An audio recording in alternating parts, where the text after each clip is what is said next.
Extract 1. Questions 1 to 12. For questions 1 to 12, complete the following notes with a word or short phrase. You now have 30 seconds to look at the notes.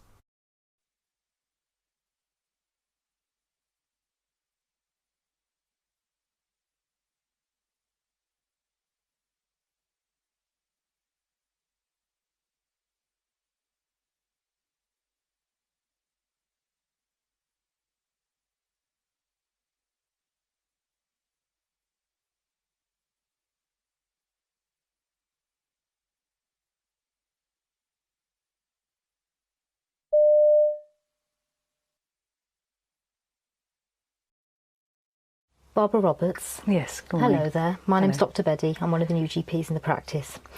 First of all, what would you like me to call you? Well, you can call me Barbara, that'll be fine, thank you. Okay, that's fine. Okay, so Barbara, I'm seeing you today, but I think it's usually Dr. Brown that sees you, is that right? Yes, Dr. Brown's my doctor. Okay. What is it that's brought you to see me today?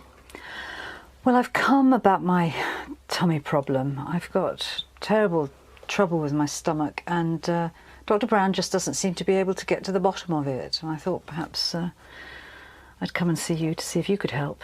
Right, okay. Can you tell me a bit more about your tummy problems? Well, I have this terrible discomfort nearly all the time. It very often feels bloated. I swing between being constipated and having diarrhoea. I have sort of cramping feelings sometimes, and other times it stabs. It's a real stabbing feeling. I often have the urge to go to the toilet, and I pass very smelly wind. Right. So quite a few symptoms there, and some of them sound quite Yes. troublesome to you. Yes. Okay. And how long has this been going on? Well, I've traced it back to a holiday I had in Egypt about 4 years ago. I had a horrible bout of sickness and diarrhoea, and what sort of treatments have you tried for this before? well, Dr. Brown gave me some muscle relaxants at the beginning. But I've been to the health shop, and they've been really helpful. They've given me lots of different tablets and medicines for different things. And Imodium. Right. I have Imodium in my handbag all the time, just in case. Right. Yeah. So these different tablets that you've got from the herbal shop, how are you taking them? What about tests? Have you had any tests for these problems? Yes, I had, in the early days, I had a what are they called? Gastroscopy. Was That's that the tube it, down yes, from the top? yeah. Okay. And at the same time, I had a barium enema. Right. That was very uncomfortable. Okay. But no, I've tried. Well, I mean, it sounds like you've had these problems now for about 4 years. You've got a lot of various symptoms in your stomach. You've tried a lot of tablets, some prescribed, some herbal remedies, and you've had some investigations, but you're not entirely happy that you've been investigated thoroughly enough. Is that about? I'd say so. Have I got the story right? Yes. Okay. And I know you've been seeing Dr. Brown about this for the last few years. What is it that he's said that he thinks might be wrong with you? Well, he thinks it's all in my head. Right. You know, I mean, it can't all be in my head. I get too much physical pain for it to be in my head. I mean, it's real. It's a real pain. And have you had any thoughts yourself about what you think might be causing it? Well, I mean, I did think that perhaps it was an infection that hadn't cleared up in the early stages, but I think, I mean, sometimes I think it's IBS. A friend of mine's got that and it sounds similar. And then other times I'll think, I wonder if it's an ulcer. Right. On a really bad day, I start to think it might be cancer. Right. given that we've tried medication for you and we've tried investigations and we've drawn a blank really with those, none of those have really helped you. No. I guess I'm wondering whether now it would be a good idea to try a different approach to your problems. Oh, I don't know. I don't know. And I guess what I'd be wondering is whether one of the approaches we need to be using now is thinking about what you do with your life and what you do with your day, and maybe trying to bring back some of those pleasurable things, you know, even if it's just meeting up with your female friends once a week, and whether actually doing those sorts of things might generally improve your quality of life. I'm also thinking about the tablets that you're taking, and the fact that you seem to be taking quite a lot of them, and I'm wondering whether it's worth us sitting and looking at them and maybe trying to rationalise them a little bit and really decide which are helping you, which are doing nothing, and which may actually be making some of your symptoms worse, I guess. What would you think about trying that slightly different approach for, say 2 or 3 months, just to see whether or not it makes any difference? Well, 2 or 3 months is a long time if there is something going on. I mean, that's what happened to my mother-in-law. You know, they left her and didn't spot it. And well, I guess if we did decide to work together like this, this new approach, I'd be seeing you regularly. We can keep an eye on your symptoms, and if they change, then we can investigate as appropriate. But if they stay the same, then, you know, we could be pretty clear that there's nothing new happening that we're missing.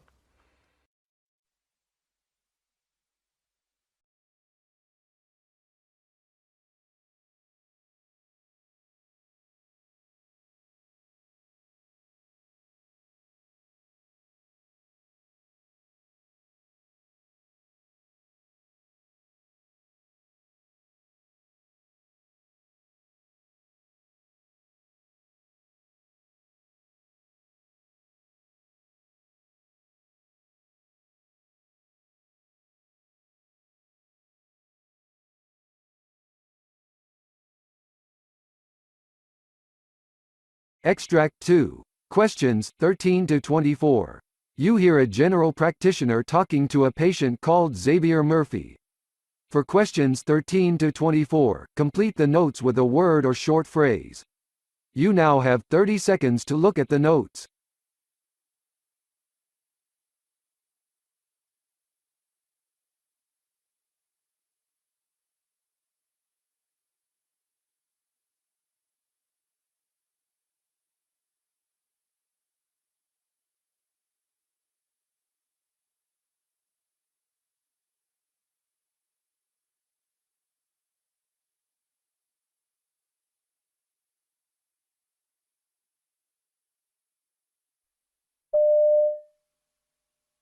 Good morning, Xavier. Come on in and take a seat.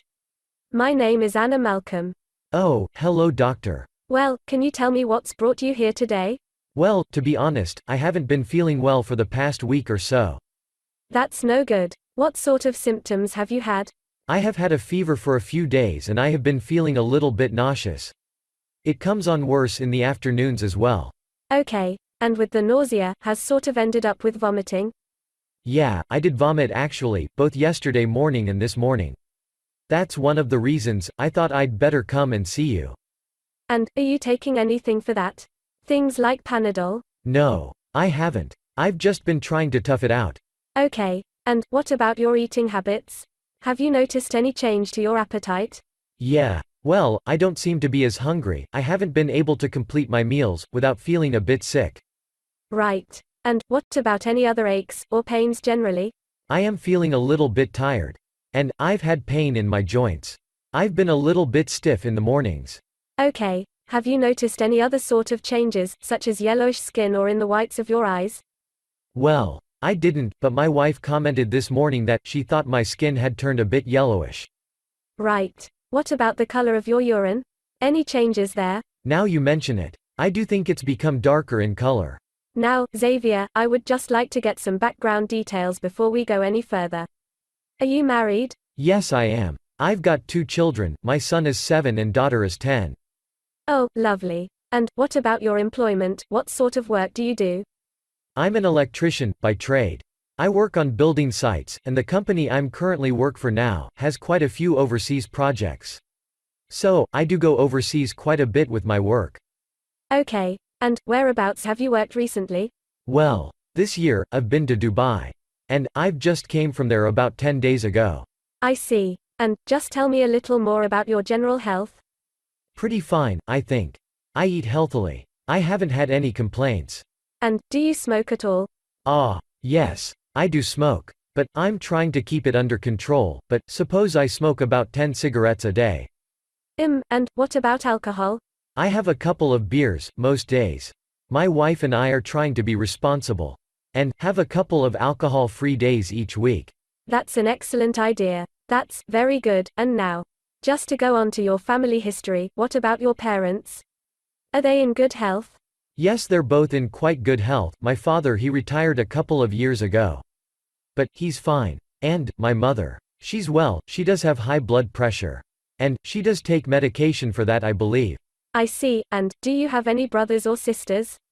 Yeah, I've got 3 sisters, and they're all well.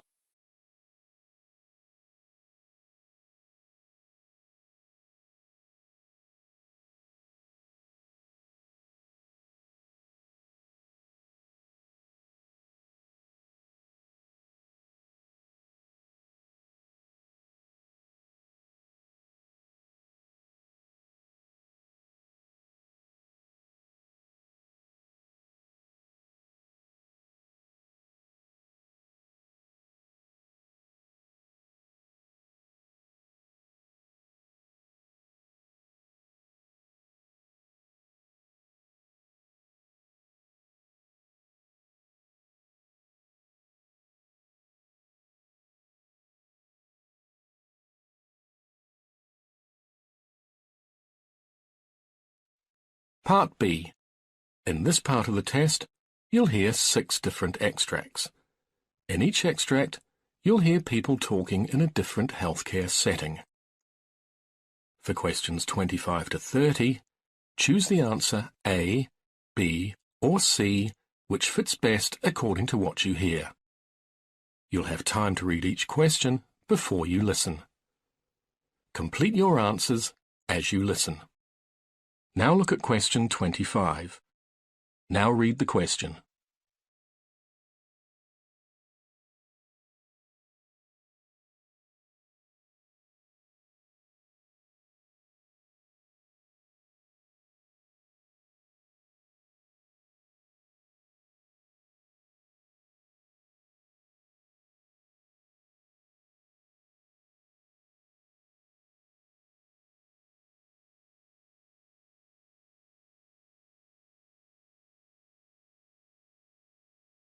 Now you will hear a talk about ECG. A 12-lead ECG paints a complete picture of the heart's electrical activity by recording information through 12 different perspectives. Think of it as 12 different points of view of an object woven together to create a cohesive story, the ECG interpretation. These 12 views are collected by placing electrodes or small, sticky patches on the chest precordial, wrists, and ankles. These electrodes are connected to a machine that registers the heart's electrical activity. The main purpose of the 12-lead ECG is to screen patients for possible cardiac ischemia. It helps EMS and hospital staff to quickly identify patients who have STEMI, ST elevation myocardial infarction, or in other words, heart attack, and perform appropriate medical intervention, based on initial readings. To measure the heart's electrical activity accurately, proper electrode placement is crucial. In a 12-lead ECG, there are 12 leads calculated using 10 electrodes. Now you will hear a talk about cannulation and venipuncture. Cannulation is by no means the same as venipuncture. The name comes from a cannula, a tube inserted into the body that generally helps aid in the delivery or removal of fluid. Cannulation helps phlebotomists, nurses and others carrying out a venipuncture procedure by allowing a needle to reach nearly twice the depth of a regular needle. Additionally, a cannula can be inserted into either a vein or an artery, whereas venipuncture is wholly restricted to venous blood.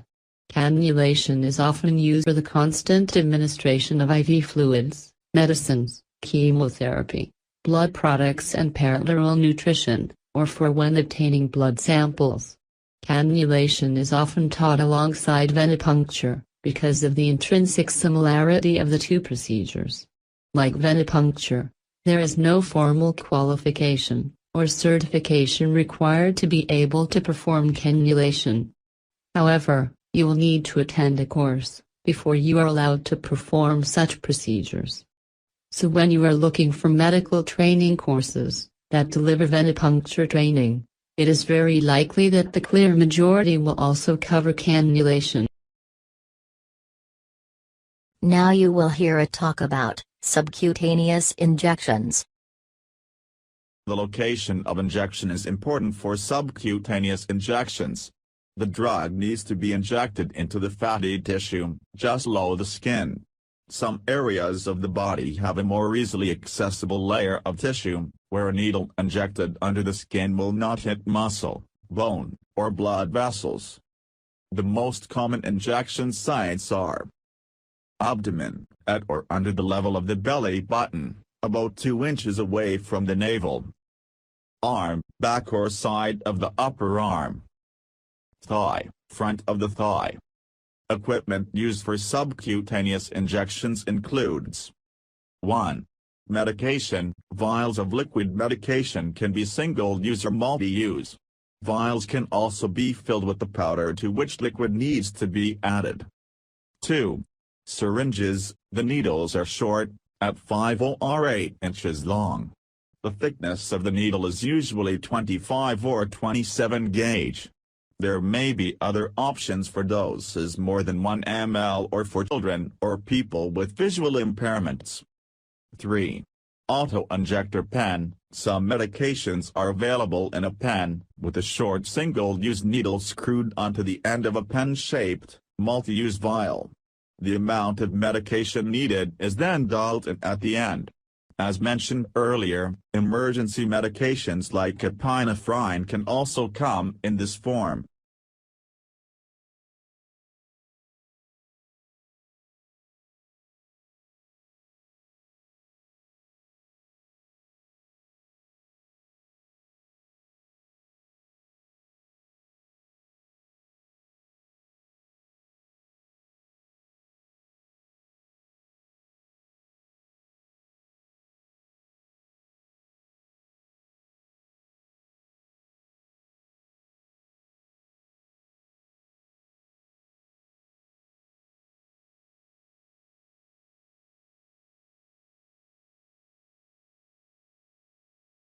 Now you will hear a nurse explaining about lumbar puncture.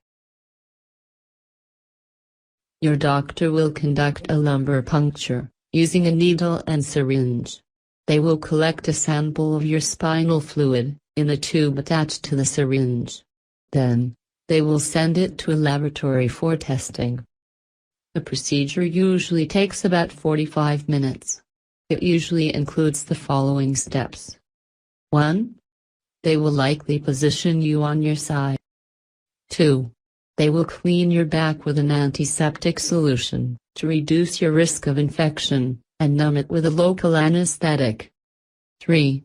They will inject a hollow needle into your subarachnoid space, to collect a sample of your CSF. You may feel some pressure at this point, but the procedure usually is not painful. 4. After they remove the needle, they will clean and bandage the puncture site. For a short period after the procedure, it's likely they'll monitor you for a headache, dizziness, or other side effects. Now you will hear instructions about acid tapping. You may be asked to fast, not to eat or drink for a period of time, before having the procedure. This is very important as your intestines, or bowel, move involuntarily after you eat, which can make the acidic tap more difficult to carry out. If you are taking warfarin, Gomade or other blood-thinning medications, you will need to stop taking it for several days, before having the acidic tap. This period can range from 5 days to 10 days if you are taking clopidogrel, a Susotin. Your referring doctor will advise you about this. If the risks of not taking these medications are considered too high, such as if you have recently had stents inserted or other cardiac, heart, procedures, this should be discussed with your referring doctor and the radiologist carrying out the procedure before having the procedure done. Alternate blood-thinning medications may be necessary. If you are taking warfarin, an INR, this is the blood test you have regularly to check that your warfarin dose is appropriate, is required before the procedure, preferably on the same day. Aspirin does not need to be stopped before you have the procedure. Special blood tests are recommended for all patients with liver disease. Your referring doctor will arrange this before you have the acidic tap. Now you will hear a talk about instruction about colonoscopy. Before a colonoscopy, you'll need to clean out, empty, your colon. Any residue in your colon may obscure the view of your colon and rectum during the exam. To empty your colon, your doctor may ask you to 1. Follow a special diet the day before the exam. Typically, you won't be able to eat solid food the day before the exam. Drinks may be limited to clear liquids, plain water, tea and coffee without milk or cream, broth, and carbonated beverages. Avoid red liquids, which can be confused with blood, during the colonoscopy. You may not be able to eat or drink anything after midnight the night before the exam. 2. Take a laxative.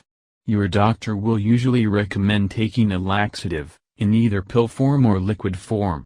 You may be instructed to take the laxative the night before your colonoscopy, or you may be asked to use the laxative both the night before and the morning of the procedure. 3. Use an enema kit. In some cases, you may need to use an over-the-counter enema kit either the night before the exam, or a few hours before the exam to empty your colon. This is generally only effective in emptying the lower colon, and is usually not recommended as a primary way of emptying your colon. 4. Adjust your medications. Remind your doctor of your medications at least a week before the exam, especially if you have diabetes, high blood pressure or heart problems, or if you take medications or supplements that contain iron. Also tell your doctor if you take aspirin or other medications that thin the blood, such as warfarin, Coumadin, Jantoven, newer anticoagulants, such as dabigatran, Pradoxa, or rivaroxaban, Xarelto, used to reduce risk of blood clots or stroke, or heart medications that affect platelets, such as clopidogrel, Plavix. You may need to adjust your dosages or stop taking the medications temporarily.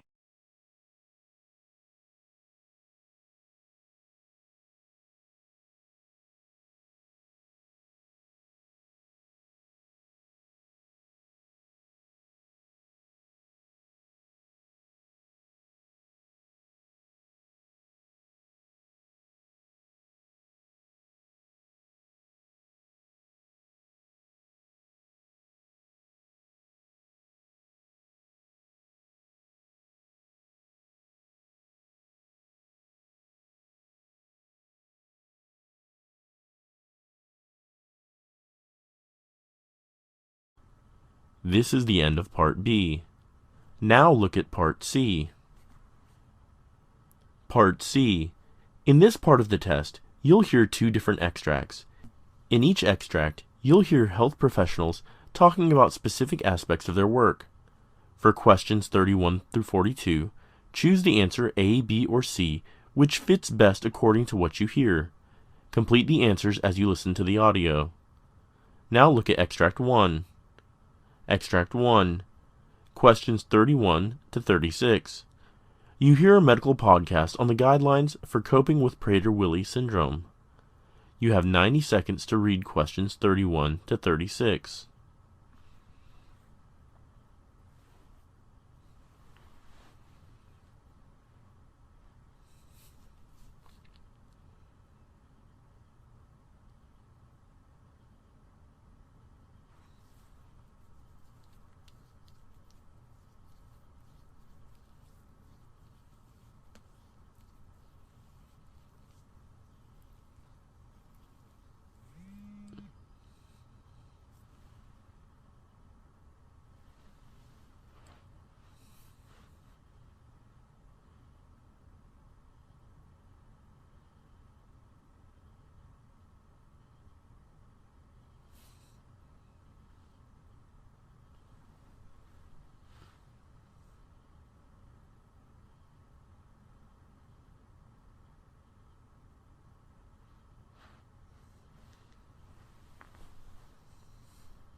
Hello, Mrs. Araceli. I am Dr. Gonzalez. Hello, doctor. I would like to tell you something about myself. Yes, please. I have been married for 55 years and we have 3 children. The second child, who was born in 1964, had every kind of physical problem and was in the hospital for 10 months. However, we did not have a diagnosis until she was 4.5. What does the diagnosis indicate? Prader-Willi syndrome.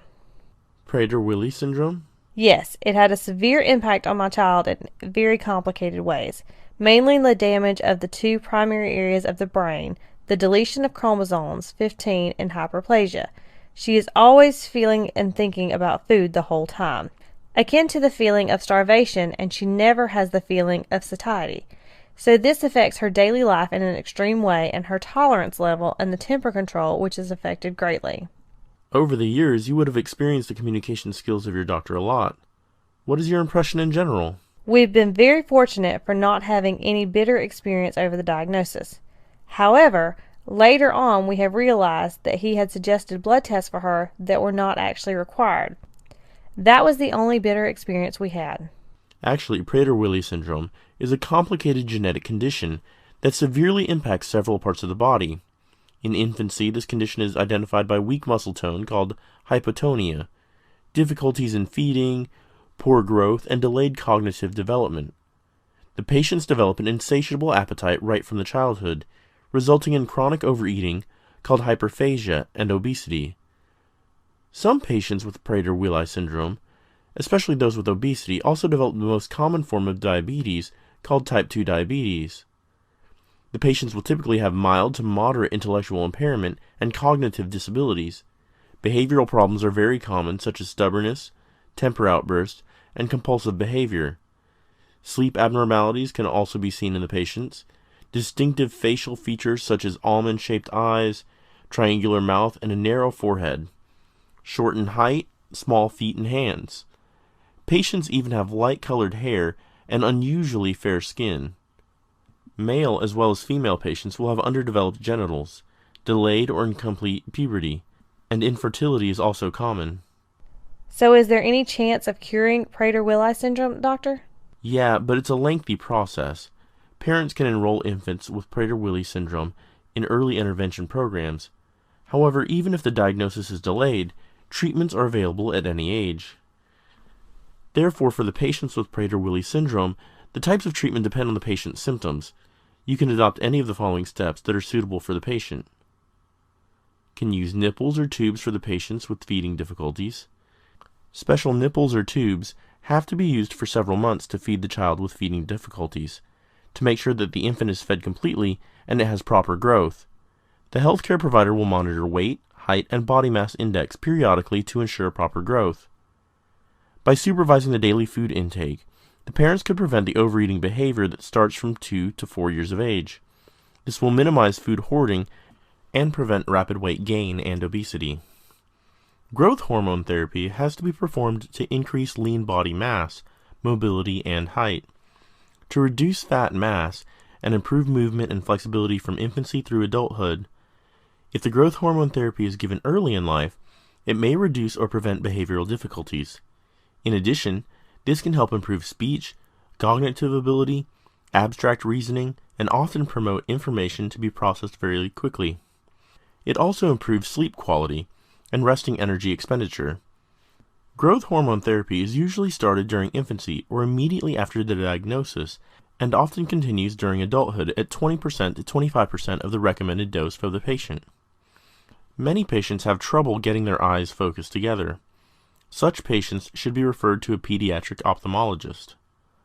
If necessary, an orthopedist will evaluate and treat the curvature of the spine called scoliosis.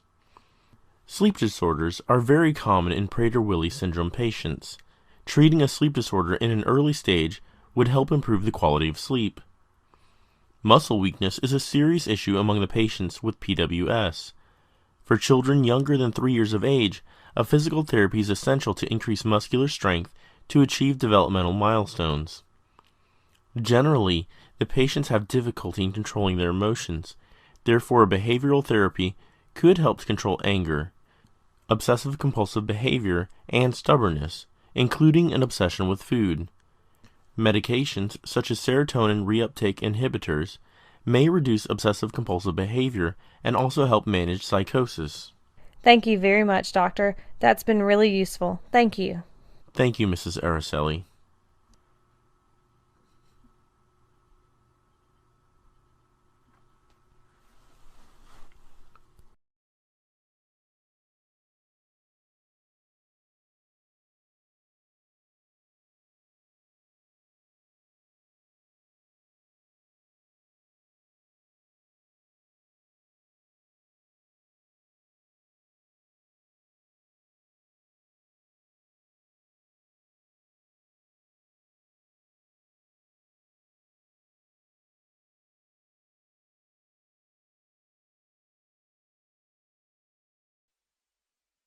Now look at Extract 2.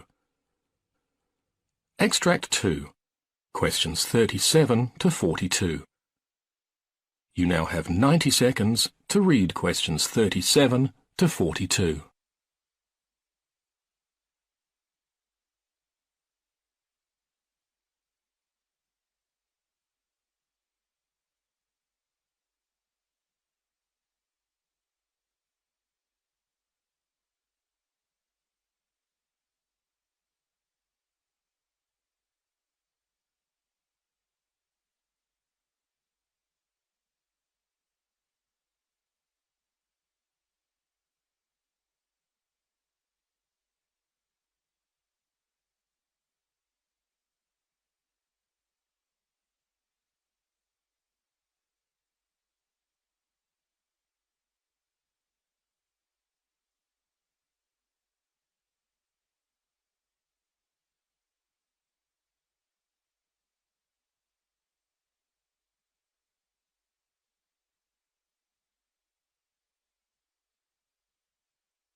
We've been studying a disorder called seasonal affective disorder.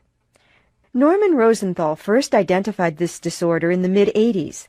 The theory is that a decrease in light during the long winter months may be responsible for triggering a chemical imbalance that in turn may cause depression among those people with a predisposition to depression. Supposedly there's an area of the brain called the suprachiasmatic nucleus, which is very close to the retina of the eye.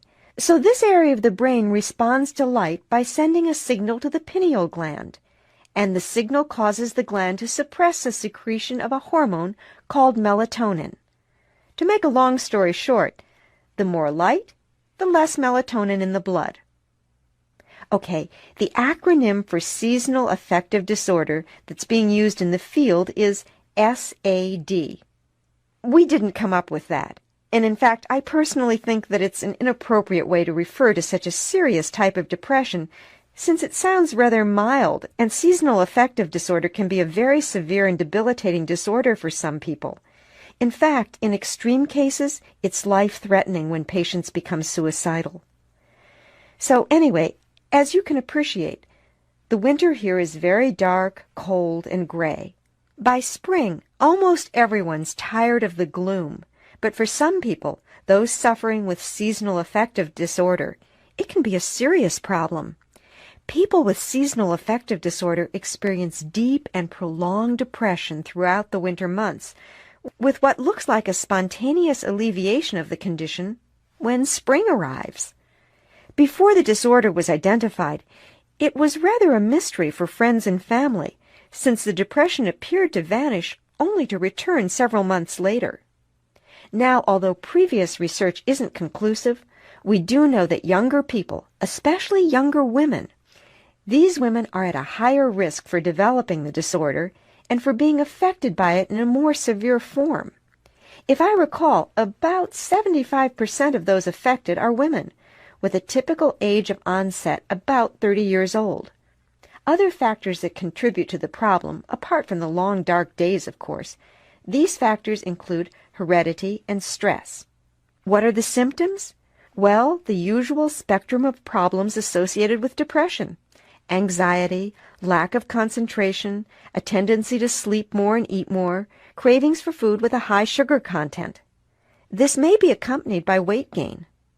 On the other hand, some people actually lose their appetites and tend to lose a significant amount of weight. We also see lower energy levels, and for some people, a dull headache may accompany the problem.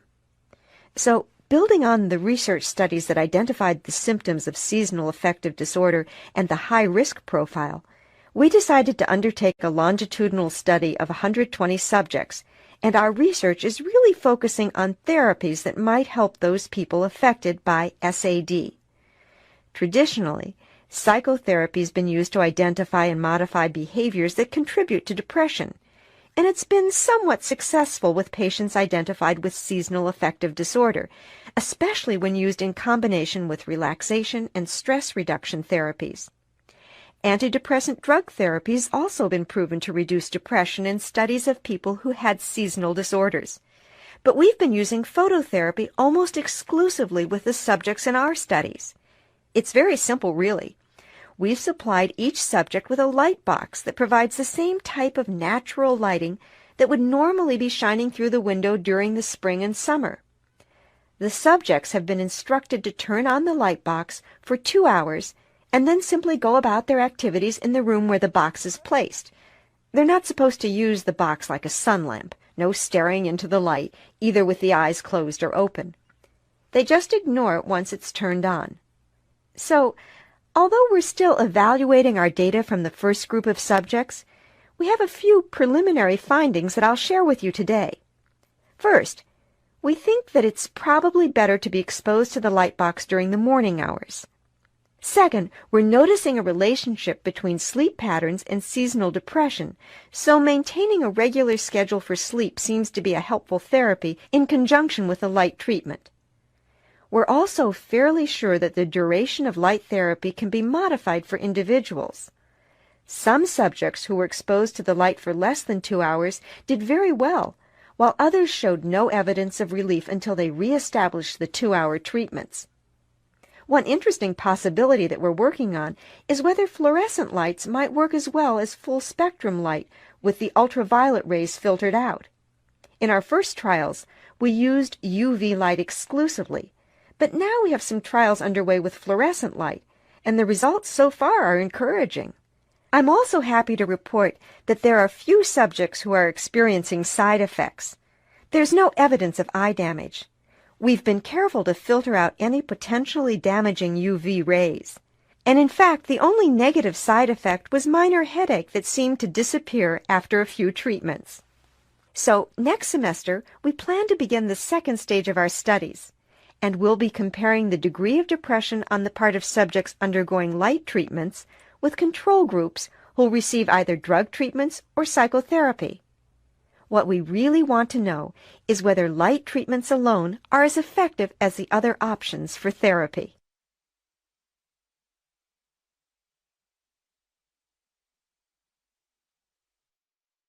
That is the end of Part C. You now have 2 minutes to check your answers.